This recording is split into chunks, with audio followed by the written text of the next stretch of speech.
Been talking about Colin Kaepernick. Yeah. And, well, someone is now joining in. It was not enough that all the backlash from Colin Kaepernick doing it, though. U.S. women's soccer star Megan Rapinoe decided to take the knee and also show her support, I guess, with Colin Kaepernick during the national anthem. Yeah, you know, and this comes on the heels of Colin Kaepernick not just sitting during the national anthem, but then on Military Appreciation Night, he decided to take a knee. That was after he wore the socks to practice that had police officers depicted as cartoon pigs with police hats on.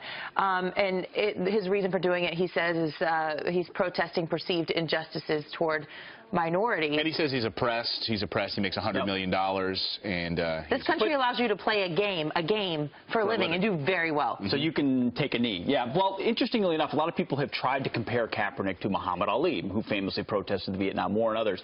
And a lot of people said that's too early, of course, that comparison.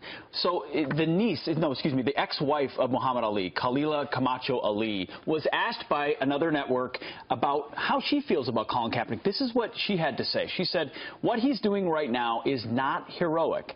I'd have him make a retraction for his actions against the American flag. He needs to apologize if he's willing to get off his high horse and humble himself.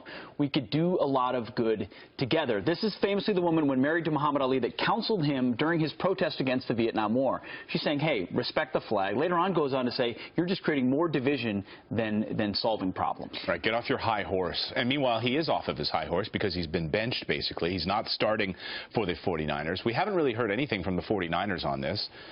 He hasn't been fired.